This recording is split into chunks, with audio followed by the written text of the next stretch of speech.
Welcome back to another video and the part two of this series, the second video for the part two of this series, so 2 for 2. Last video we did identifying indicators of a network attack, and in this video we're going to take a look at network security assessment tools, right? So what we're going to do for our first exercise, we're going to take a look at network reconnaissance and discovery. And in our first task, we're actually going to look at some host discovery unit Linux commands. So the host discovery is an information gathering technique, right? And it's carried out at the beginning of the network reconnaissance. And it's carried out using different network assessment tools like nmap, netstat, and we've used before in other videos, traceroute and things of that nature, right? So now what we're going to do is use some network reconnaissance tools to gather more information about hosts on the network. So I've already logged into to Kali Linux here, as you can see. So I'll just open up the terminal so you can run a few commands. So let's go to here. All right, perfect. So now the IP address, the subnet mask, and everything, and additional network information, right, can be seen here from the output, right, all here, right? So this gathered information can be used to actually gather more information about the network itself. So let's actually move on to our next command, which is going to be here. 0. Right, perfect. So now we're performing a scan. So now after gathering the network information, right, that we have here, the nmap tool is going to be used to scan the network for hosts, right? So as we're going to see here in a second, but after the command is being, now that the command is being executed, the different hosts with their IP addresses and operating systems are going to be displayed. Actually, we can see them. Oh, sorry about that. Let me actually open this up a bit better. But we can actually see it now, right? So, for example, the open ports, right, on the Discover host. But now I'm just going to clear this out, and then we're going to head to our next command. Now that we see exactly what we're working with, right? So let's do here, right? So that was fairly quick, right? So now by using the dig command that I used here, right, more information about the specific domain is gathered, right? So we'll notice also that the IP, where is it? Right, that the IP, right, it's shown for that particular domain, right? So now we can move on to some information gathering, right? So it gathers different components of the network, right? Like IP scanners, ARP, as we mentioned in the last video, curl, harvester, sniper, scanless, DN, Synum, Kapoo, which is a malware analysis tool. That can be helpful as far as information gathering tools, right? So what we're going to do is scroll over to another server that's on here. Let's wait for it to load. Wait.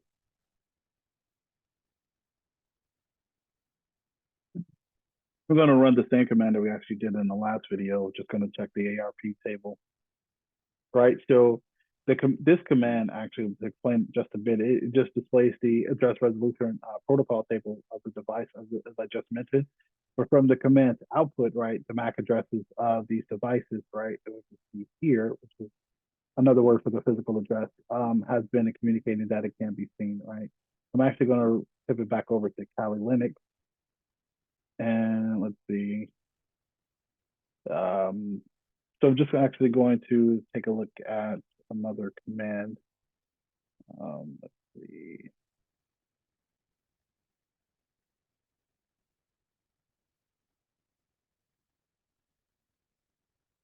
Okay, all right, perfect. So that command I just used, right, it was used to gather more information about an organization's DNS. So after the command is executed, the server for practicelab.com, that domain can be seen as, let's see, where is it? There it is, DC01, which is this server here, right, with the associated IP address, right? So in the terminal window, now we can clear everything out again, because now we know again what we're working with. So now I'm just going to enter in another command, just And let's see.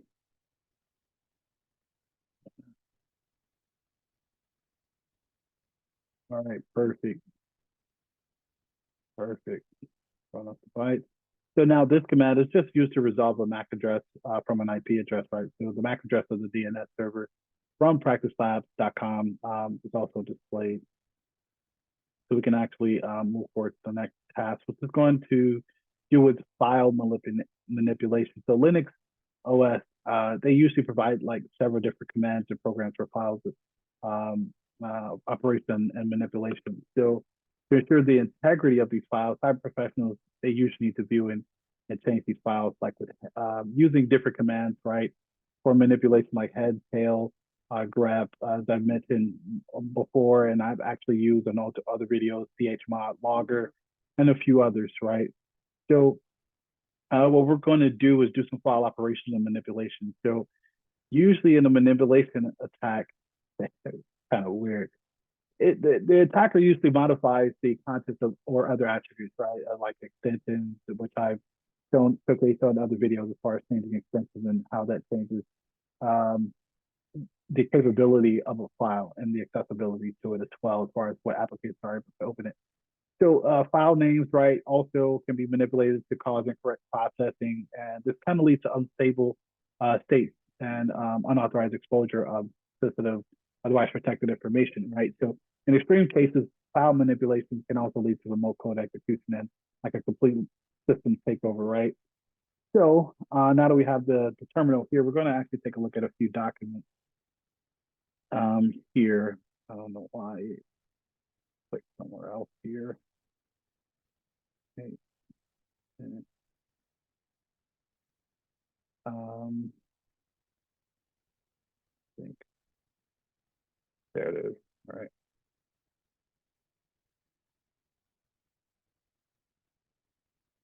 Yeah. Password.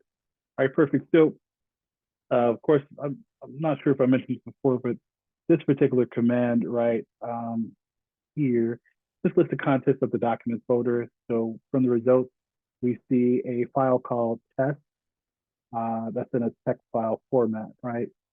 So now we're just going to type another one, right, to see the contents of the test text file, right, using the cat command. So let's, well, pretty much, let's see. I'm going to do that here instead. I don't know if this is the lazy way, smart way, but oh wow. The random text file for testing purposes, hello world, cybersecurity, CompTIA, practice. That's funny. All right, perfect. So now we're going to execute another head command, right? With the N5 parameter. So the file's first five lines are going to be displayed. So I'm just going to see. Got it. I'll just type it up here.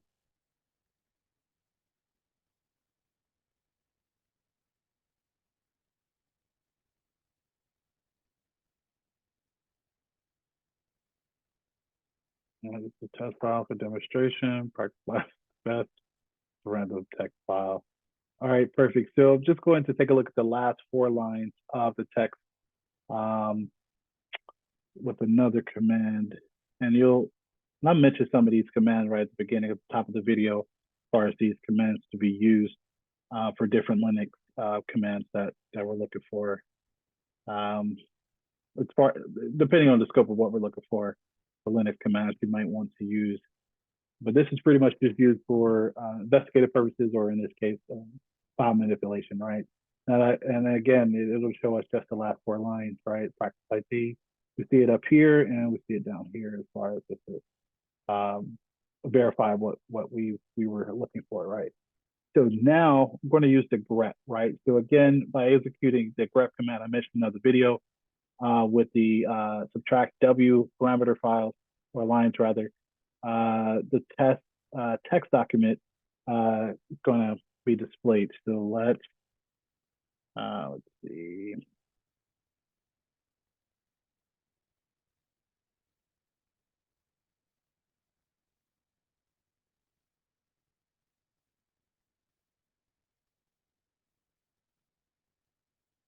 Practice labs is the best practice. All right, perfect. So now we're just going to execute another command. We've already used this ls subtract l on the text file to display the specified file permissions. So let's do that here. Oh, that's not it.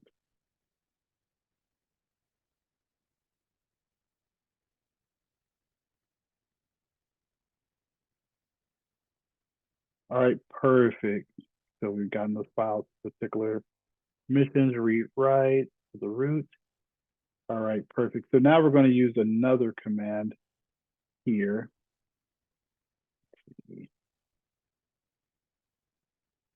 Okay, so that's wrong. And I've actually used this command before.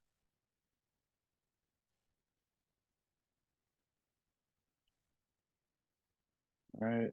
Now, even though we didn't get a direct response, because we didn't receive an error, we can sort of assume that nothing was pretty much wrong. So I'm actually going to go back to the previous command that we used. Take a look at it again. All right, perfect. We have a few more things that populate for us, right? So because what I did was for the chmod, I changed the file's file permission. So I also executed with the adding with the x parameter, change the file to an executable file on top of that. So now we can talk about shell and script environments, right? So a shell in an operating system in an OS, it's like a command interpreter, right? So its function is to facilitate communication between commands that are executed in the kernel of the OS. So these commands are typically executed in the shell. You have secure shell, PowerShell, OpenSSL, and a few others, right? So let's actually look at different shell commands like we did for Linux. So let's swivel over to here, and then let's open up PuTTY. Let me. Okay, I guess not. Get that fixed. All right, let's open up PuTTY.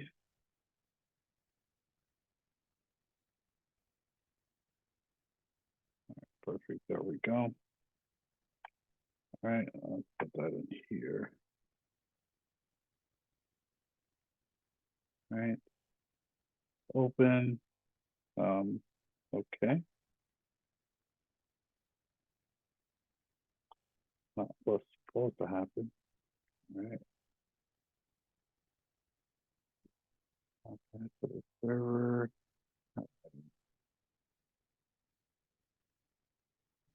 Okay. Yeah, it's going to give me a bit of something else.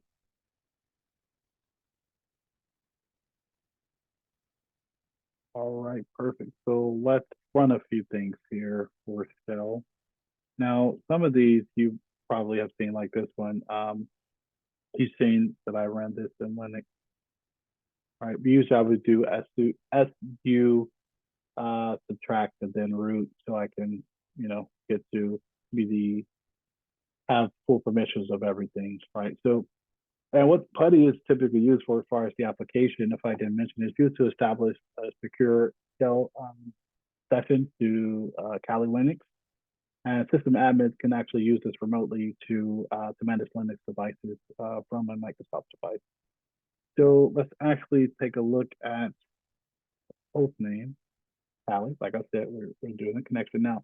By executing the host name, right, the command, it displays not only the name itself, but also a successful secure shell connection.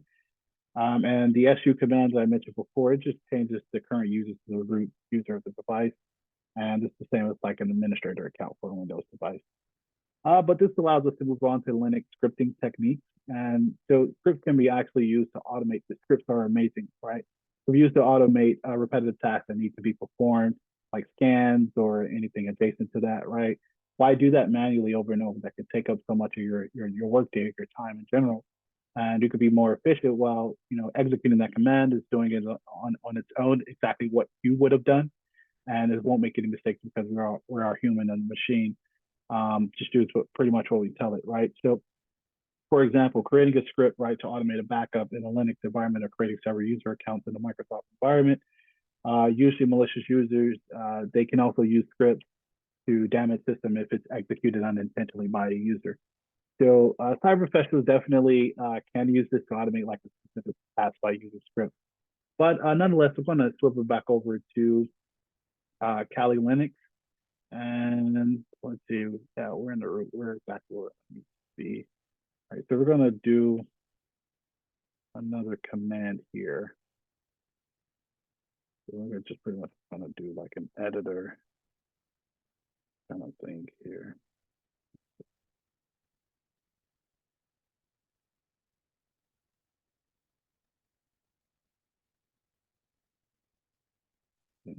That is not right. Perfect. I haven't done one of these in a while. All right, so now we're in a VI text editor. So I'm just going to enter in a few things here. Actually, let me. Okay, there it is. Okay.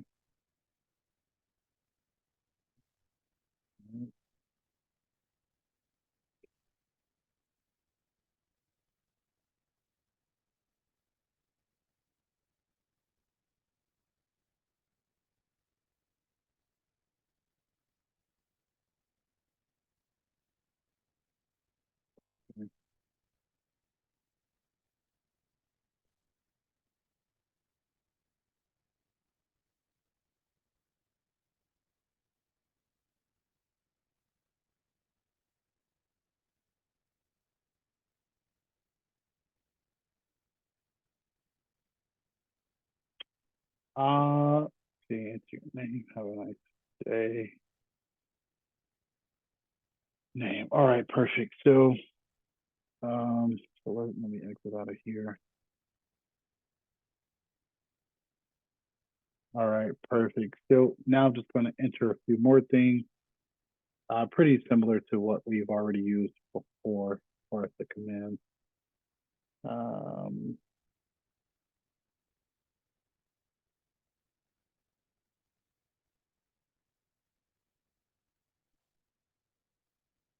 Perfect. So just change the file permissions, right? So now I'm just going to type this here. Um,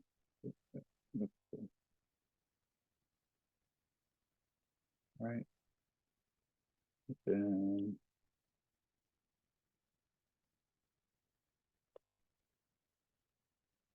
guide interpreter. Let me see.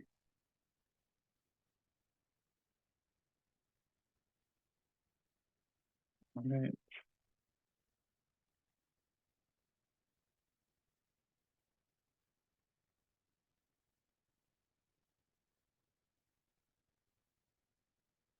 All right. Let's fix this so we can get our permission granted. All right. So I was able to fix it just for very briefly to touch on. I had an issue with the bash script that I originally ran. I had to fix one small minor thing, and that kind of it's tried to derail what we were doing. But we move on with the show. So now to enter my name, I'm just going to enter in a fake name. Let's just use this one here, Lewis. I have a cousin named Lewis, or we call him Lewis. But now that we added the script file or created it rather, it needs to be set to an executable file, of course. So any Linux command actually can be added to a script file to automate a process. So this gets us into our next task. It's going to be scripting PowerShell technique, or PowerShell scripting technique. So similar to a Linux script, right? PowerShell on a Windows device can be used to automate a process. We actually done this in another video. So to do that on a Windows device, you have to swivel over to a Windows device.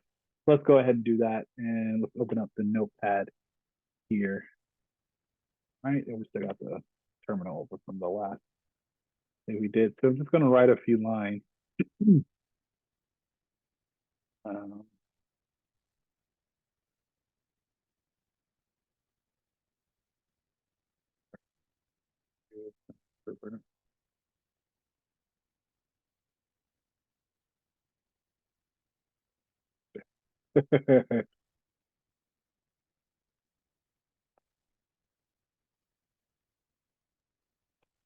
Keyboard can't catch up with my hands. That's what's going on.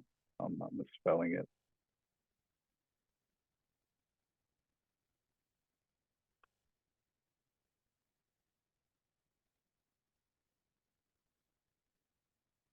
All right.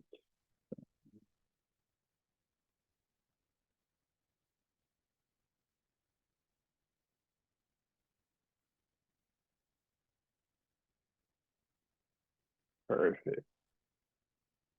All right, so just gonna save it, of course. Then put in the document here. We want to do it for all files. Let's name it. What's going on here? There it is.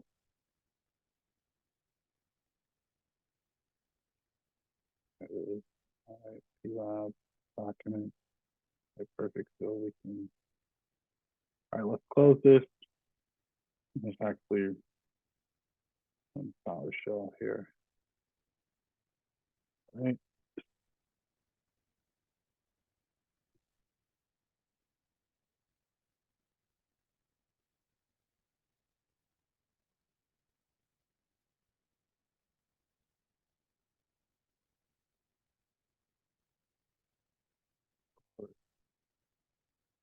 Of course we do. All right, so by default, usually as a security measure, on a Windows device, the execution of scripts is prevented by executing the command script execution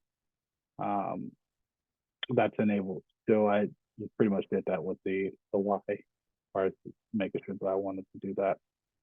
So I'm going to change directories here really quickly.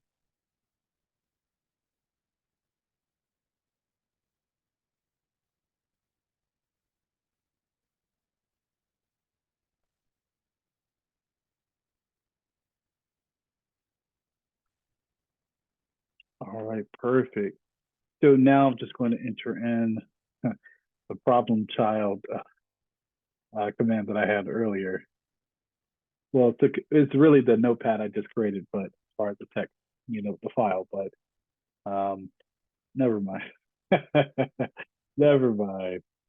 All right, but after now executing the script here, right, that was created, it now displays information about the virtual device, right? So the script can be used to, again, automate any repetitive tasks, right? So now we can move on to packet capture and relay and replay.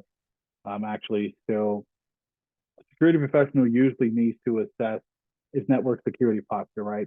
By analyzing traffic that traverses across the network. So several packet capturing applications like Wireshark, which we used before, are available to analyze the traffic, right? So packet replay just refers to capturing network traffic over a specific period of time and then saving it with that can be replayed over and over for network interface for analysis, right? So we can choose different applications, right? For traffic replay, we could also use TCP dump and also Wireshark. But what we're going to do is use Wireshark. Duh. So let me close these out. Let me swivel over to Kali Linux, and then let's open up Wireshark. Actually, let's see. Oh, not do that yet. I'm in a different directory. Here.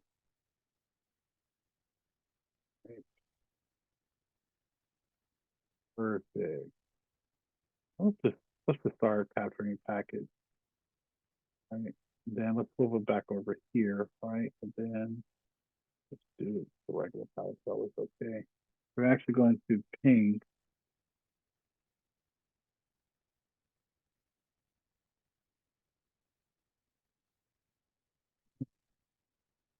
So we're just creating network traffic, right?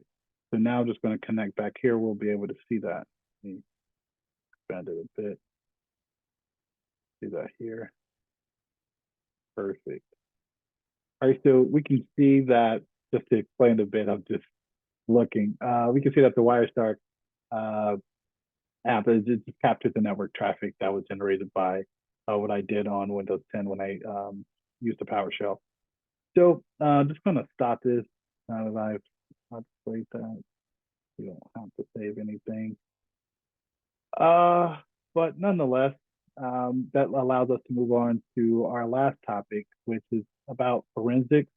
And it really isn't a lab for this, but just to very briefly cover it. It can be defined as far as data forensics as investigating what changes have been made to data if it was legitimate or not. So basic concepts of forensics include like order of volatility, right, chain of custody, legal hold, and data acquisition, right? So there's so many different things like as far as forensics, right? Where you talk about DD, which is the file, which is the image of a file, right? Generated out of DD commands. Memdump, WinHex, FTK Imager, and autopsy as well. So there's quite a few.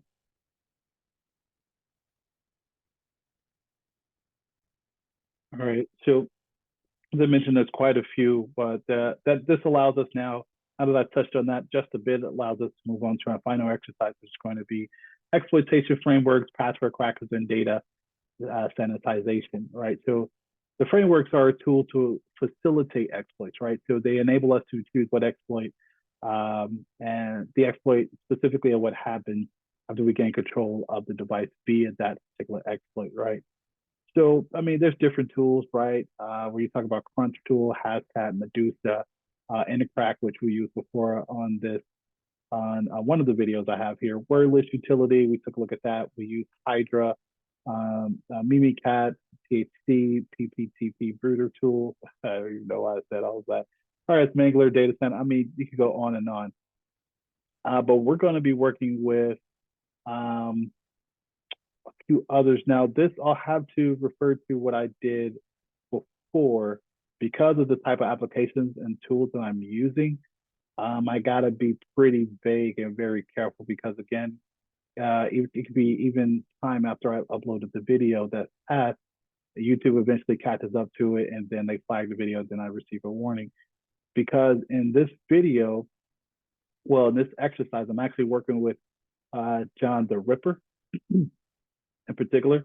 And just going to be using the toolkit because it's quick and dependable as far as Ripper. When I'll just use the word JR. So it has numerous modes that allows us to be able to open up into things that we probably shouldn't be able to, but allows tracking for that. And it's customizable, right? It's configurable to according to your requirements, whatever you like. It provides other DES-based tribe codes but it has to be configured, right? So I'm just going to do a few things and then just again vaguely walk through what I could find, at least the best I can. All right, didn't want to show too much, but at least walk through again vaguely what I've done. So I used JR to open something that was captured, and it's successfully done so. And this is part of what happened. So it was the utility, right, that was used to open a previously, what was previously a hash file. And from the results, the username and the password was seen, right? But the password was also kind of weak as well. It didn't take too long.